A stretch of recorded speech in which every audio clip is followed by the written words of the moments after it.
అందరికీ నమస్కారం అండి. నా పేరు మంగారాణి.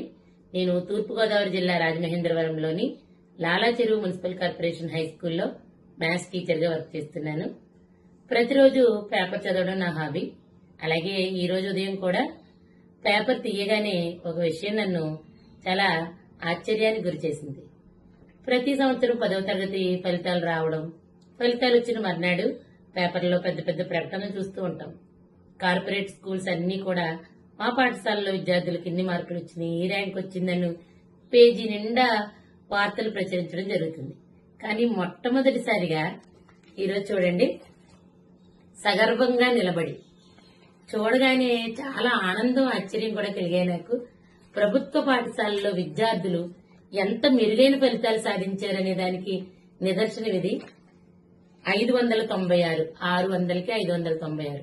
అలాంటి విద్యార్థుల గురించి ఒక పూర్తి పేజీ వార్త ప్రచురితం అవడం చాలా సంతోషంగా అనిపించింది. విద్యార్థులందరి కోసం ఈ విధంగా ఒక పేజీ ప్రచురించడం అనేది పిల్లలందరికీ ఎంత ప్రోత్సాహాన్ని ఇస్తుందన్నది మనం మాటల్లో చెప్పలేము.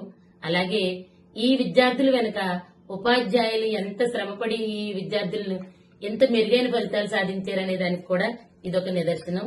ప్రభుత్వంలో విద్య ఎంత బలోపేతం అయిందనే దానికి కూడా ఇదొక నిదర్శనంగా మనం చెప్పుకోవచ్చు. అంతేకాకుండా మన ప్రియతమ విద్యాశాఖ మంత్రి నారా లోకేష్ గారు 100 డేస్ యాక్షన్ ప్లాన్ అని ఒక చక్కని కార్యక్రమాన్ని 10వ తరగతి విద్యార్థుల కోసం రూపొందించడం. అంటే ఈ ప్లాన్ ప్రకారం వాళ్ళకి రివిజన్ గాని, టాపిక్స్ ని మరలా రివైజ్ చేసుకోవడం, ఎగ్జామినేషన్ కి ప్రిపేర్ చేయడం అనేది టీచర్స్ గా మాకు కూడా సులభంగా అనిపించింది. విద్యార్థులకు కూడా ఇది చాలా ఉపయుక్తమైంది. అందుకే గత సంవత్సరం కన్నా ఈ సంవత్సరం మెరుగైన ఫలితాలు సాధించడం జరిగింది. అందున ఆడపిల్లలు మరింత మెరుగైన ఫలితాలు సాధించారు. ఇదే వరవడి వచ్చే సంవత్సరాల్లో కూడా కొనసాగుతుందని ఆశిస్తూ ధన్యవాదాలు.